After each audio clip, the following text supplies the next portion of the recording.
ಕಾನೂನಿಗೆ ಬಿಗಿ ಇದೆ ಎಂದೇ ಹೇಳಿಕೊಂಡ್ರು ಸಮಾಜದಲ್ಲಿ ಕಾಮುಕರ ಅಟ್ಟಹಾಸ ಮಿತಿಮೀರ್ತಾ ಇದೆ. ಎಳೆ ಮಕ್ಕಳು ವೃದ್ಧರು ಎನ್ನದೇ ವಿಕೃತಿ ಮೆರೆಯುವ ನರರೂಪಿ ರಾಕ್ಷಸರು ಈಗ ಅಸಹಾಯಕರನ್ನ ಬಿಡ್ತಾ ಇಲ್ಲ. ಇದಕ್ಕೆ ಇಂಬು ಕೊಡುವಂತೆ ಕಲಬುರಗಿಯಲ್ಲಿ ಅತಿ ದಾರುಣ ಘಟನೆಯೊಂದು ಸಂಭವಿಸಿದೆ. ಮಠದಲ್ಲಿದ್ದ ಮಾನಸಿಕ ಅಸ್ವಸ್ಥ ಮಹಿಳೆಯ ಮೇಲೆ ಲೈಂಗಿಕ ದೌರ್ಜನ್ಯ ನಡೆಸಿರುವ ಆಘಾತಕಾರಿ ಸುದ್ದಿ ವರದಿಯಾಗಿದೆ.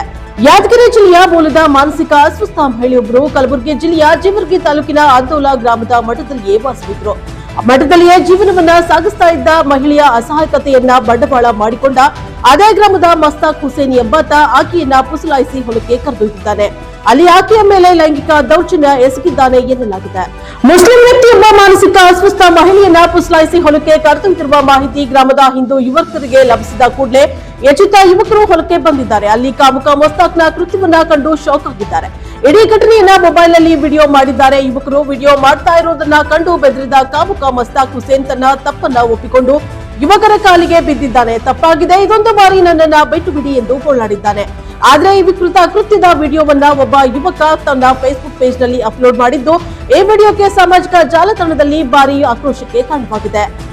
ವಿಡಿಯೋ ಸಾಮಾಜಿಕ ಜಾಲತಾಣದಲ್ಲಿ ವೈರಲ್ ಆಗ್ತಾ ಇದ್ದಂತೆ ಎಚ್ಚೆತ್ತ ಜೇವರ್ಗಿ ಸಿಡಿಪಿ ಅವರು ನೀಡಿದ ದೂರಿನ ಆಧಾರದ ಮೇಲೆ ಆರೋಪಿ ಮಸ್ತಾಕ್ ಹುಸೇನ್ ವಿರುದ್ಧ ಜೇವರ್ಗಿ ಪೊಲೀಸ್ ಠಾಣೆಯಲ್ಲಿ ಎಫ್ಐಆರ್ ದಾಖಲಾಗಿದೆ.